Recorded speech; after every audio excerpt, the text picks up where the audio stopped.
Le capitaine Nemo nous a fait rêver aux commandes du Nautilus. L'apnéiste Jacques Mayol nous a fait plonger dans le Grand Bleu. Aujourd'hui, c'est Napoléon qui va nous faire découvrir sa Corse natale en nous racontant son histoire avec sa Patek Philippe Aquanaut, référence 5066J. C'est parti dans un nouvel épisode de Petite Montre entre amis.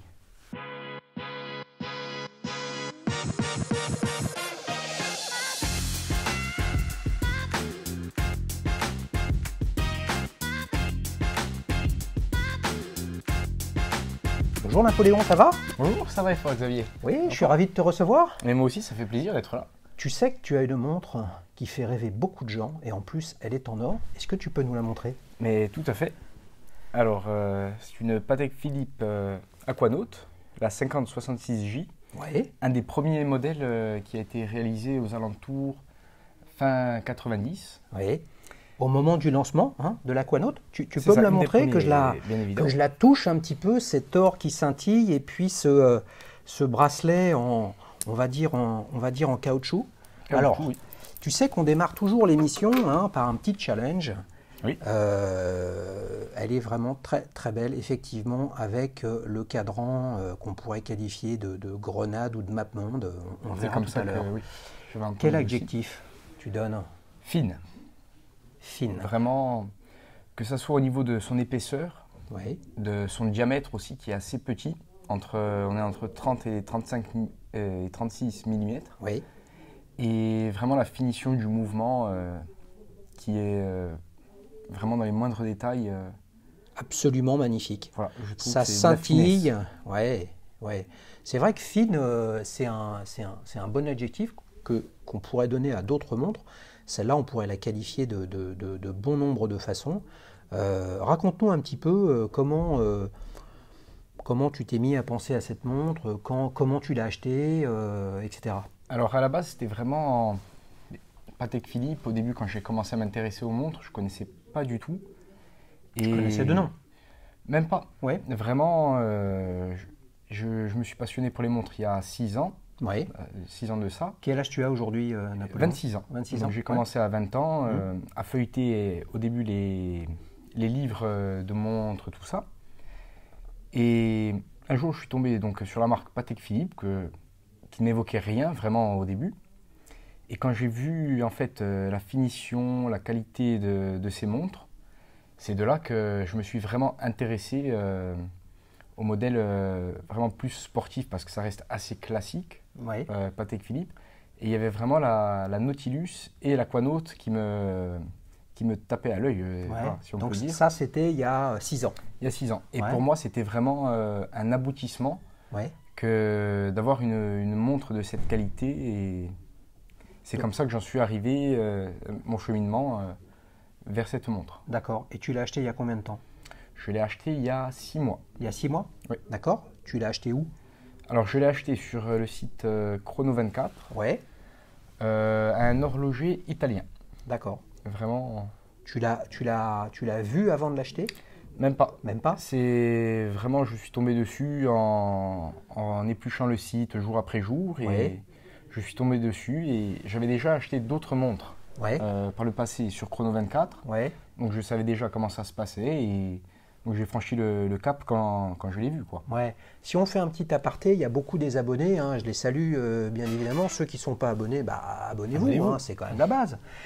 Qui s'interrogent, évidemment. Dire, c'est pas, c'est onéreux, une montre Oui, Patek, c'est pas anodin une montre en or, etc. Qu'est-ce que tu peux conseiller en quelques mots ou ton expérience sur Chrono 24, tu vois, c'est quoi tes 2-3 conseils pour bien acheter? Donc bien acheter, au bon prix si possible, bien évidemment, et surtout, pas une montre bricolée, voire une fausse. Non, voilà, parce qu'on ne sait jamais, même si c'est sur Chrono24, il y a un peu de tout. Vraiment, Ouais. il y a des vendeurs particuliers, des boutiques, justement. Ouais. Et donc moi, ce que j'ai regardé aussi sur Chrono24, c'est vraiment de voir que le vendeur soit une boutique officielle et qu'il ait déjà établi plusieurs ventes depuis plusieurs années, quoi. D'accord. Ça ne va pas être le premier vendeur du coin à qui je vais acheter sur ce site. D'accord. Car il y a vraiment Ça peut aller du particulier donc, à la boutique. Donc toi, tu recommandes le professionnel établi qui a pignon sur rue. Voilà. Pour être sûr d'avoir un moment, s'il faut se rendre sur place, oui, etc. Exactement. Voilà. Ok, je comprends. C'est indiscret de te demander, si c'est indiscret, tu le dis pas, hein, combien tu l'as payé? Et je l'ai acheté donc il y a 6 mois à 22 000 euros. 22 000 euros. Ok, donc première génération hein, de l'Aquanaut, hein, sortie en 97 de mémoire, hein, et refaite. Réédité avec un cadran qui est différent. Oui, le cadran a changé depuis. Qui est moins volumineux, hein, mais qui est tout aussi séduisant et surtout une montre plus grosse. Oui, tu vois, les amis, je ne l'essaye pas parce qu'en fait j'ai essayé de l'essayer avant hein, pour faire quelques prises de vue et j'ai quand même un poignet beaucoup plus important que celui de Napoléon, donc je ne peux pas la passer au poignet. Et Napoléon le sait, mais peut-être que vous ne le savez pas, il y a quand même un truc un peu particulier sur une Aquanaut, c'est que lorsque vous avez le bracelet qui est livré en standard, hein, on va dire en caoutchouc, même s'il a été vraiment travaillé en termes de résistance, etc., pour pouvoir le régler à votre poignet, il faut le couper. Donc autant dire que si j'achetais l'Aquanaut de Napoléon, eh ben, je suis bon pour me payer un bracelet neuf chez Patek Philippe. Ouais. Alors, qu'est-ce qui t'a... tu disais, tu as regardé un peu ce qu'il y avait chez Patek Philippe, mécaniquement, enfin sans surprise, tu as regardé les montres qu'on pourrait qualifier de sport chic, tu les as cités, Nautilus. On dit bonjour à Gary hein, et son épisode sur la Nautilus qui était très très sympa. Si vous ne l'avez pas vu, bah, je le mettrai sur la chaîne. Qu'est-ce qui t'a fait aller sur une Aquanaut de petite taille, voilà, c'est vraiment là, il y a plus de 20 ans maintenant, par rapport à soit une Aquanaut plus récente, ou alors une Nautilus? Alors, au début, je regardais les Nautilus. Ouais. Après, ce qui m'a fait aussi pencher plus vers l'Aquanaut, c'est vraiment la gamme de prix, parce que la Nautilus a explosé ces dernières années. C'est devenu quasiment inatteignable. Et donc, je regardais... Il y avait quand même dans la même gamme de prix des Nautilus en or acier, la référence 3800 il me semble. Ouais. Petit modèle, ouais. Oui, même à peu près le même diamètre. Et en fait, ce qui m'a fait pencher plus vers celle-ci, c'est le fond transparent. Et vraiment le mouvement, vu qu'elle est... Pourquoi sur la Nautilus 3800 le fond est plat? Je n'ai pas trouvé de... les fonds étaient pleins, je dirais. Ok, mais c'était un modèle en acier. Or acier. Or acier. Oui. Ok. Les modèles acier, même en 3800, donc ils sont un peu plus haut en gamme de prix. D'accord. Donc pour toi, c'était un peu la même chose finalement. C'était deux modèles sport chic. Il y avait un problème probablement de disponibilité pour une Nautilus. Ça et aussi. Puis les prix sont devenus délirants ces derniers mois. D'accord. Alors que c'était plus accessible, ce modèle-là, avec le fond transparent. Quoi. Ouais. Et alors, pourquoi un modèle en or? Mais je me suis dit, en fait, il y avait aussi des modèles acier. Et finalement, ils se retrouvent pas très loin au niveau du prix. Donc je me suis dit, tant qu'à prendre une montre vraiment d'excellence, de haute qualité, autant prendre de l'or. Car ça ne reste pas non plus bling-bling, du fait de sa petite taille et de son bracelet caoutchouc, justement. Ouais, je suis assez d'accord. Vous nous direz en commentaire ce que vous en pensez. Effectivement, l'or avec ce bracelet mat noir. Couplé au cadran. Voilà, justement. Le cadran qui a des beaux reflets. Les index horaires là, de couleur... ils sont pas en or, hein, ils brillent pas, mais on pourrait dire un peu crème aussi, un peu orange. Oui. C'est vraiment très très réussi. Quand je la regarde comme ça, et bien évidemment tout à l'heure j'ai fait des photos, c'est absolument magnifique le travail de poli brossé sur les arêtes là. Après le tour de la lunette, on va dire le réhaut de la lunette en poly-miroir. Le reste de la boîte en miroir, le dessus, un superbe brossé vertical. C'est vraiment... t'aurais pu quand même aller plus loin que fine, hein, quand même, comme adjectif. Hein. C'est vraiment... Moi, c'est ce qui me plaît aussi, c'est ça, c'est la finesse, vraiment, l'épaisseur. Elle est très, très, très belle. Je dois vous dire que je suis sous le charme. Alors, j'ai remarqué quelque chose aussi.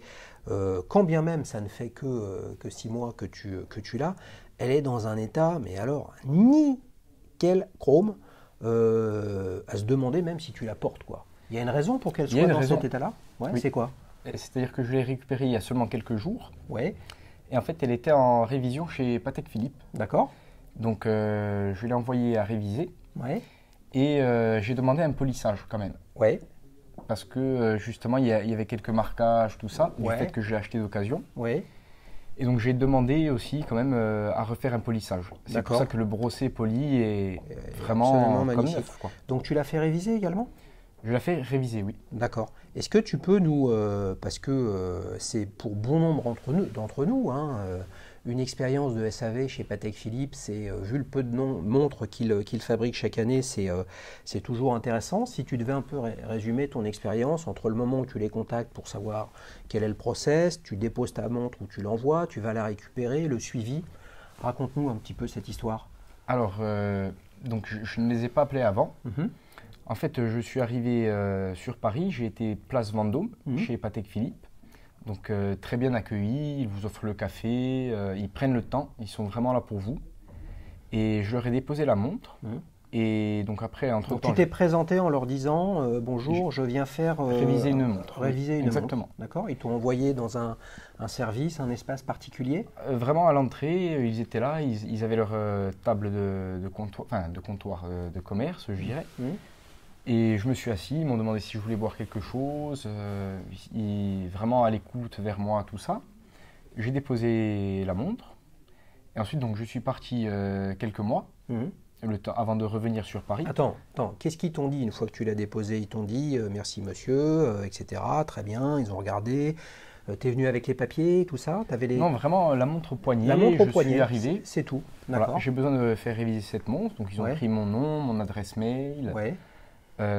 Et ensuite, dès que je suis parti, ils m'ont envoyé justement un mail Mhm. pour me dire que la montre avait bien été prise en service révision, tout ça. Mhm. Donc c'est envoyé chez Patek Philippe en Suisse. Ils te disent Alors où ça sur va? ça, je n'ai pas demandé. T'as Je pas sais demandé, si mais ils t'ont c'était pas dit. Sur Paris, non, non plus. D'accord. Ouais. D'accord.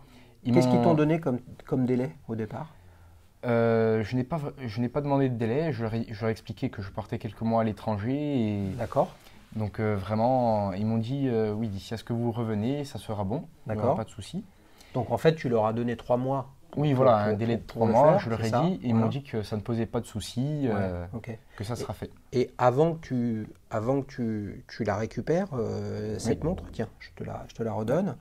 Ouais. Ils te tiennent informé un peu de ce qui se passe.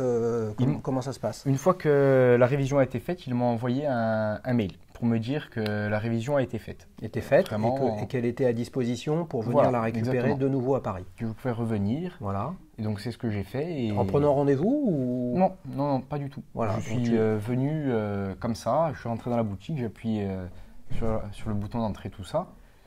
Et Et là, tu te présentes, bonjour, je m'appelle Napoléon, Voilà. je viens récupérer mon aquanaute. Exactement. Et maintenant, ça me fait penser, oui, on reçoit un coupon, justement, avec le nom, la référence, tout ça, qui nous donne au moment où on dépose la montre, Ouais. justement. Ouais, Et en revenant, donc j'ai donné le coupon, et c'est comme ça que j'ai reçu la montre. d'accord. Et d'ailleurs, avec la montre, ils m'ont donné aussi un autre bracelet d'origine, mais à la taille d'origine. Donc, vraiment, si je Donc, veux si changer, un jour tu veux me la revendre, il y a le bon bracelet. il y a le bon bracelet qui est plus Oui. grand parce qu'il n'a pas Oui. été coupé. C'est vrai. Qu'est-ce que tu, vrai. qu'est-ce que tu retiens de cette expérience? Comment c'est adapté? C'est-à-dire, j'ai l'impression que c'est pro, c'est disponible, Oui. c'est assez feutré, Oui. c'est pas dans le Vraiment. stress. Est-ce que tu t'attendais à cette expérience-là? Petit 1. Petit 2, est-ce que l'expérience que tu as vécue, elle est plus positive ou plus négative que ce que tu attendais? C'est vrai que je la trouve assez positive. Vraiment, en fait, quand je suis arrivé, je ne savais vraiment pas ce que ça allait donner. Donc je suis venu, voilà, seulement pour faire réviser la montre. Je ne savais pas à quoi m'attendre. Mais ils t'ont Mais quand même donné, vraiment des gens- ils t'ont quand même donné une fourchette de prix. C'est-à-dire que s'il n'y a pas de pièces à changer, c'est... Ah oui, oui, oui, Et ça exactement. t'a coûté combien cette affaire? Alors, la révision complète, donc j'ai fait un polissage, Ouais. la révision du mouvement, ils m'ont changé la couronne et le verre aussi, parce qu'il y avait une petite rayure sur le verre. Mhm. Donc, j'en ai eu plus que la révision normale. La révision normale, je crois que c'était autour des 950 €. Ouais. Et là, au total, j'en ai eu pour 1440 €. Donc, Avec le polissage en plus et le changement de verre, justement. Et le changement de la couronne. Et la couronne, il me semble que c'était inclus. D'accord, ok. Et dans la le révision. bracelet additionnel. Et le bracelet additionnel avec aussi une boîte de transport. Ouais. Philippe. Ouais. J'ai eu ça aussi même. avec. Ouais. Et il y a eu un petit cérémonial quand même quand ils te l'ont restitué, justement, où ça s'est fait rapidement, où ils te l'ont représenté, ils t'ont aidé à la remettre. Qu'est-ce que vous en pensez? Est-ce que vous êtes satisfait? Non, ça a été assez vite quand même. Après, quand ils m'ont sorti la boîte, la montre, elle était justement dans une autre boîte de transport, vraiment, comment dire, Étiqueté? étiquetée. Ouais, voilà, la boîte de transport, on va dire, sécurisée du SAV. C'est ça. Et après, ils l'ont Exactement. ouvert et ils te l'ont mis dans une boîte de transport. Voilà, pour toi. c'est ça. Ok. En Exactement. plastique, en bois, en cuir. C'est du cuir.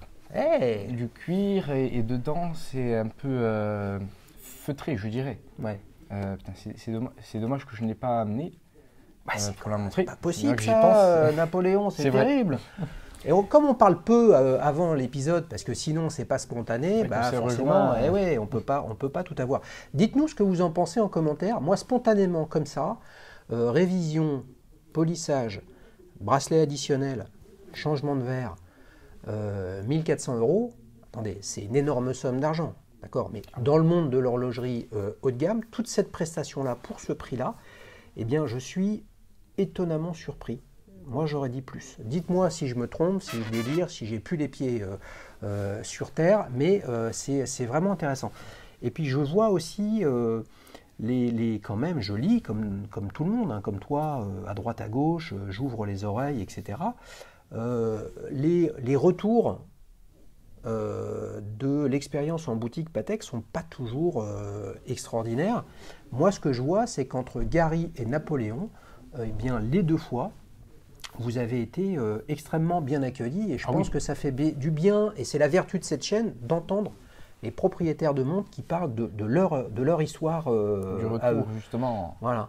Donc comme elle est fine, elle est discrète, entre guillemets, quand bien même elle est en or, tu la portes beaucoup. De temps en temps, c'est quoi un peu ton style en termes de Je vais vraiment, de montre? Je vais vraiment alterner. Ouais. Selon les jours, selon ce que j'ai prévu de faire, tout ça. Parce que du coup, je collectionne plusieurs montres, tout ça. Si je sais que c'est une journée où je vais faire beaucoup de travail manuel, je vais porter une autre montre. Ouais, si c'est une journée plus détendue, pour se balader, tout ça, je vais plus volontiers porter celle-là, en fait. Qu'est-ce que tu fais comme métier, Napoléon? Alors là, en ce moment, je suis actuellement en reconversion professionnelle. Ouais.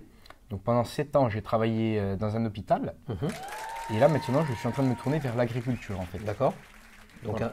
donc quelque chose effectivement de plus manuel. Plus manuel, vraiment dans les champs, tout ça. Ouais. Donc effectivement, donc, là dans un champ, que je ce soit, je sais pas, qu'est-ce qu'on peut imaginer en Corse, tailler des les arbres, olives, les labourer, fruits, oui. etc. Avec une Patek Aquanaut en or. Voilà, là, c'est un coup à avoir trop de reflets et du soleil dans les yeux, ou alors de pas Et puis la avoir. malmener. Ouais, c'est pas la bonne tool watch, non, on va dire. Non, pas du tout. Non, Écoute, c'est vraiment très sympa. On va essayer de creuser plus profondément dans l'histoire de Napoléon. C'est parti avec la séquence Souvenir. Alors, tu nous as expliqué qu'à partir de 20 ans, finalement, tu as commencé à regarder ce qu'on peut qualifier de montres de luxe ou de montres haut de gamme. D'horlogerie même. Voilà, mais vous le savez, moi, pour moi, il n'y a pas de belles montres, il y a des belles histoires. Plus petit, tu vois, quand tu avais 5 ans, 10 ans, 15 ans. Enfin, est-ce que tu te souviens de tes premiers émois horlogers? Comment tu as appris l'heure ou de ta première montre? Tu te souviens un peu de tout ça? J'ai des flashs quand j'avais 11-12 ans, j'étais au collège. Ouais. Et à l'époque, je n'étais vraiment pas passionné par les montres, mais je me souviens que ma mère m'avait offert une montre pour justement le collège, être à l'heure parce qu'il y avait une alarme pour le bus, tout ça, vraiment. Et c'était une montre à quartz. Une montre à quartz, oui. Affichage, LCD numérique. Ouais. Et c'était, je suis plus sûr de la marque, je pense que c'était une G-Shock parce que j'ai l'image de la montre, justement.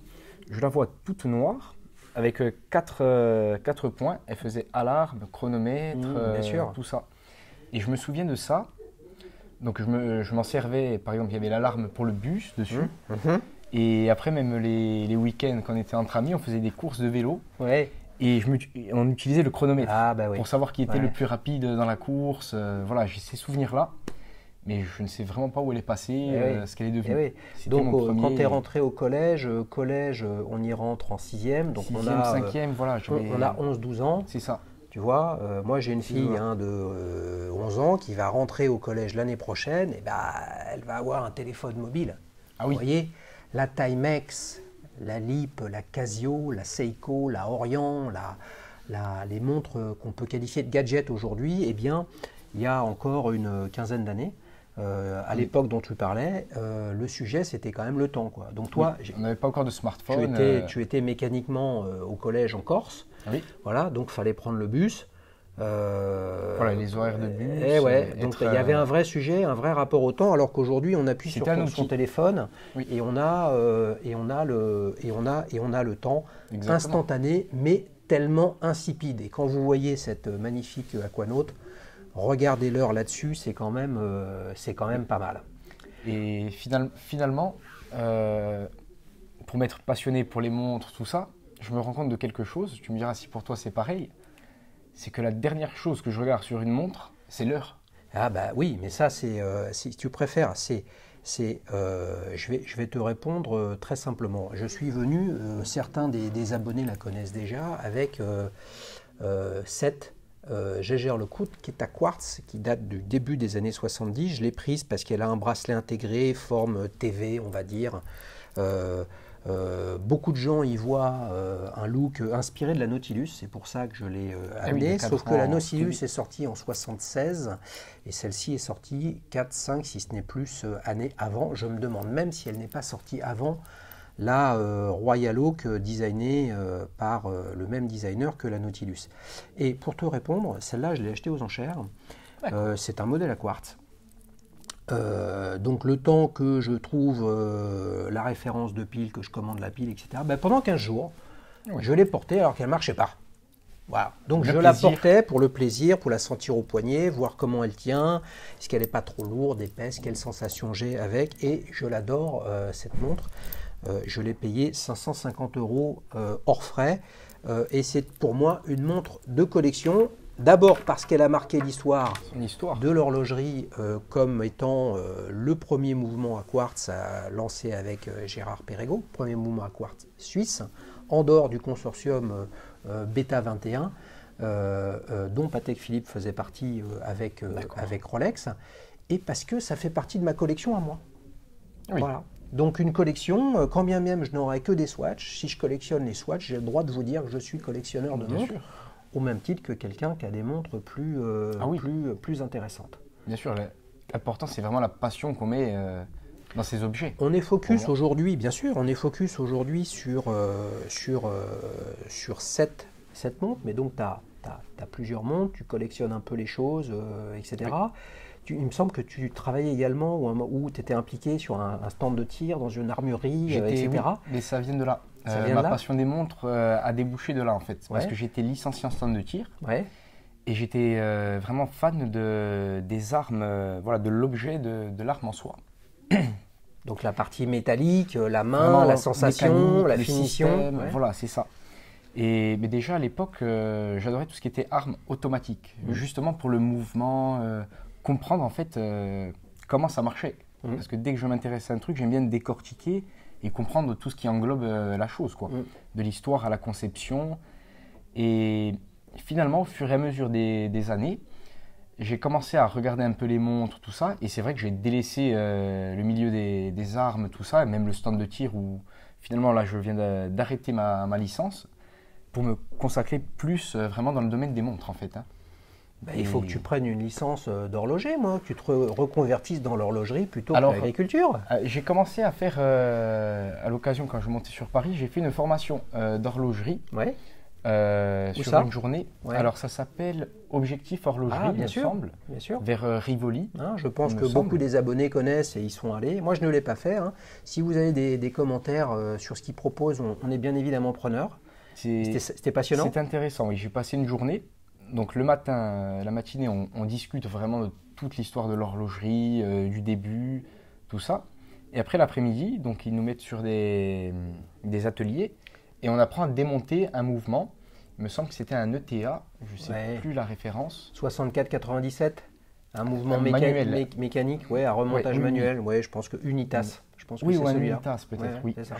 Ça fait quelques années. Et ça t'a pas donné envie de continuer un peu dans la découverte de l'horlogerie? Et bien, arrivé chez moi, je me suis fait mon petit établi de montre avec les outils, tout ça.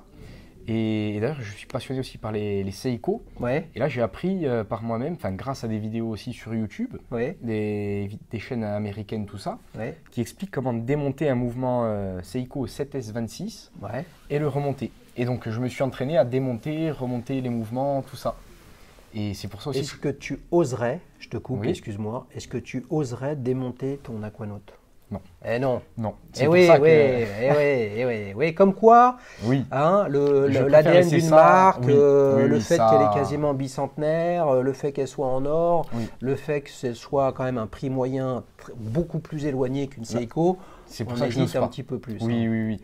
Eh bien, vous savez, on va tester les connaissances horlogères de Napoléon et voir ce qu'il a retenu d'objectif horlogerie. C'est parti pour le célèbre quiz. Hein. Alors, tu sais que le quiz, c'est plus pour rigoler qu'autre chose, mais essayer d'apprendre quelque chose. Alors, attention, première question. Comment Patek Philippe appelle le bracelet en composite de l'Aquanaut? Réponse A, Tropique. Réponse B, Tropico. Réponse C, Tropical. Tropical. Oh, ça, il était vraiment trop fort. Tu le savais? On s'est renseigné avant de l'acheter quand même. Ah, donc Tropico, quand c'est trop, c'est Tropico, la boisson. Ouais, tu ne croyais pas. Et Tropique, t'en penses quoi? Au début, oui, peut-être Tropique, mais c'est les réponses. Tropique, Tropico, Tropical. Ouais. C'est le Tropical, évidemment. Alors, tu sais que Tropique, c'est quand même les bracelets tropiques, il y en a beaucoup. Il y en a eu beaucoup sur des Lip et des Yema au tout début des années 60. Hein, bien sûr, et oui, pour faire face au développement de la plongée sous-marine, ça s'achète encore des neufs de stock de l'époque. D'accord. Mais on n'était pas dans l'horlogerie de très haut de gamme. Et ce qu'a probablement lancé, certains disent que ça peut être Hublot dans les années 80. Moi, ce que je crois, c'est que c'est justement cet Aquanaut qui est venu un peu pour rajeunir la clientèle de la Nautilus, qui a lancé cette mode, entre guillemets, des bracelets en composite. Et quand tu vois qu'aujourd'hui, c'est l'ADN des Hublot Fusion, c'est l'ADN de la Royal Oak Offshore, de la Rolex Yacht Master, etc. Bon, j'ai quand même envie de dire aussi, dites-moi ce que vous en pensez, que c'est quand même moins cher à produire qu'un bracelet en acier. Et je ne vais pas dire que ça se vend le même prix, mais la marge doit être quand même intéressante. Bon, ça, c'est un peu pour vous chauffer, les amis, et vous exciter si vous n'êtes pas d'accord. Attention, Napoléon mène 1-0. Peut-être que tu vas faire partie des heureux gagnants du quiz. Alors, en 1976, une campagne publicitaire de Patek Philippe annonce. Réponse A. L'une des montres les plus chères du monde est en acier.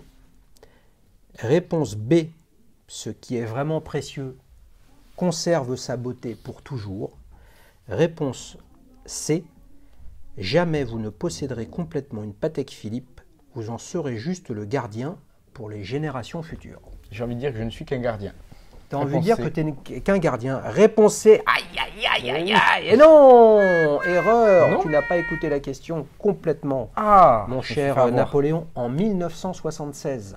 Ah, en 76. La célèbre signature de marque comme quoi on ne possède pas complètement une Patek Philippe, mais on est le gardien pour les générations futures, est sortie en 1996. D'accord, je me suis fait avoir. Oui, en 76, c'est la date du lancement de la Nautilus, une montre de luxe en acier, une révolution qui arrive sur le marché. Et quand tu vois que quelques années auparavant, même si le lancement avait été difficile, la Royal Oak en acier était lancée, mais quand tu vois aujourd'hui Vacheron Constantin, Overseas, Gérard Perregaux, Laureato, je ne parle même pas de la nouvelle Speedmaster d'Omega à plus de 13 000 euros. J'ai vu ça. Le marché de la montre haut de gamme en acier.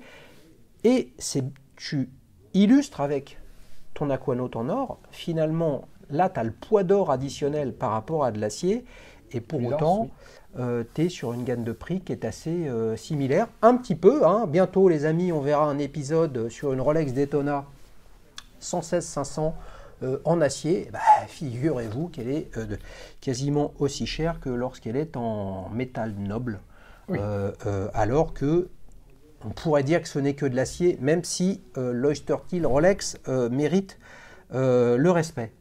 Eh bien, écoute, je suis désolé, Napoléon, mais on va se quitter sur un match nul. Mais avant qu'on se quitte, tu sais qu'on passe à la dernière séquence. Très bien. Ta prochaine montre. Alors, voilà, tu as presque la montre que tout le monde a envie d'avoir avec une Aquanaut. Tu as 26 ans, donc je vais te dire, dans 4 ans, tu auras 30 ans, dans 14 ans, tu auras 40 ans, donc il y a encore des étapes. Oui.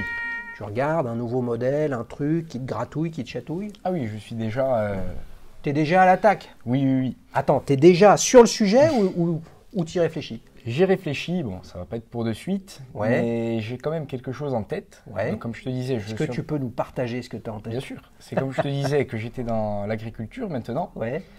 Ce qui est important à certaines périodes, c'est la taille des arbres. Ouais.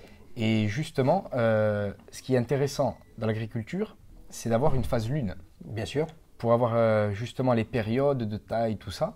Ouais. Et donc le modèle en ce moment que je regarde, ouais. c'est une Rolex Chelini Moonphase, justement. Ça, c'est intéressant, ça. C'est un modèle qu'on n'entend pas vraiment parler. C'est une énigme, la collection Cellini. Ça existe. Je peux me tromper, mais années 40, années 50, personne n'en parle jamais. J'adorerais d'ailleurs faire un épisode sur une Cellini. Napoléon, étant donné que ça se passe super bien cet épisode, si tu vas sur une Cellini et qu'on n'a pas fait un épisode dessus, il faut que tu viennes. Je serais vraiment curieux de... J'en ai jamais essayé, j'en ai même jamais vu. Je serais vraiment curieux de voir ça. Alors, phase de lune, je comprends. Puisque, je veux dire, l'horlogerie, c'est la descendance de l'astronomie, donc c'est un rapport au temps. Et je suis d'accord avec toi. Je veux dire, que ce soit planter, couper, tailler, retourner la terre, etc., nos ancêtres savent quand le faire, de par les ancêtres des ancêtres des ancêtres des ancêtres qui ont observé le mouvement des astres et justement l'année solaire qui démarre avec le solstice de printemps. Donc une phase de lune, mais pourquoi une Rolex, petit 1, et petit 2, pourquoi une Cellini? Alors, il n'y a pas de phase de lune en dehors des Cellini chez Rolex, mais pourquoi une Rolex? Why not? Rolex, c'est vrai que ce n'est pas vraiment sur la marque. Ouais. Je m'y connais pas tant que ça en phase de lune, j'ai pas regardé d'autres modèles, mais ça fait quelques temps que j'étais tombé sur ce modèle. Ouais. Et donc je me suis dit... c'est vrai que c'est un modèle qu'on n'entend pas beaucoup parler, et donc j'ai commencé vraiment à me renseigner là-dessus. Après, je pense qu'une phase lune chez Patek Philippe, ça doit pas être la même gamme de prix aussi. Ouais, et puis avec le sécateur électrique ou les chenilloirs ou le gros sécateur à bras. Ça est bien plus fragile. Avec une Patek Philippe, c'est chaud. On pourrait imaginer que tu ailles sur un modèle en phase de lune, mais qui est plus sportif. Peut-être que tu as déjà une Rolex dans ta collection? J'ai une Rolex, oui. Ouais, d'accord. Oui, une Submariner. Ouais. Et finalement, voilà, c'est une marque assez robuste, même si je ne connais pas assez la marque Cellini pour savoir si ça vaut vraiment le coup. Donc je me renseigne dessus. Faut que tu ailles aussi l'essayer. Parce que là, pour le coup, j'ai bien peur, ou je suis très heureux d'imaginer que probablement il n'y a pas de liste d'attente sur une Cellini. Je ne pense pas, non. Vraiment, il me semble que les prix sont un peu en dessous du prix d'origine, quoi. Ouais. Et j'ai envie de te dire, Napoléon, que je suis pas sûr que tu sois complètement prêt là, sur cette Cellini, dans ce que tu dis. Qu'est-ce que tu es d'accord avec ça ou... Oui, c'est vraiment. Là, j'en suis vraiment aux prémices de me demander si est-ce que c'est vraiment la bonne montre qu'il me faudrait. C'est que je n'y connais vraiment rien en phase lune. Ouais. Et c'est une des premières qui m'est venue. Et c'est vrai qu'il faudrait d'abord que je l'essaye, tout ça.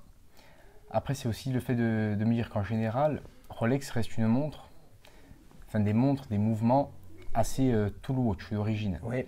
Donc je me dis si... Sur la gamme professionnelle. C'est vrai. Ouais. Et c'est pour ça que je ne connais pas du tout cette gamme-là en fait. D'accord. Il faudrait que je me renseigne plus. Ouais. Mais c'est voilà, c'est l'une des montres qui me tente très bien. Eh ben écoute, c'est pas mal du tout, hein. Je te remercie beaucoup, Napoléon. Les amis, merci beaucoup pour votre patience, votre intérêt pour cet épisode. Si vous aussi vous avez envie de participer, c'est extrêmement simple. Vous m'envoyez un email sur contact@dailyshoes.fr. Comme l'a fait Napoléon, avec la référence de votre montre, pourquoi vous avez envie d'en parler, quelques photos, parce qu'il faut quand même qu'on puisse regarder ensemble ce à quoi elle ressemble, et puis on s'en parle au téléphone. Si vous êtes retenu, vous viendrez faire comme Napoléon, vous viendrez raconter votre histoire de montre en toute humilité, simplicité, subjectivité également. Ce n'est qu'une montre, mais ce sont également des superbes histoires, les vôtres, et je vous dis à très bientôt. Au revoir. Au revoir.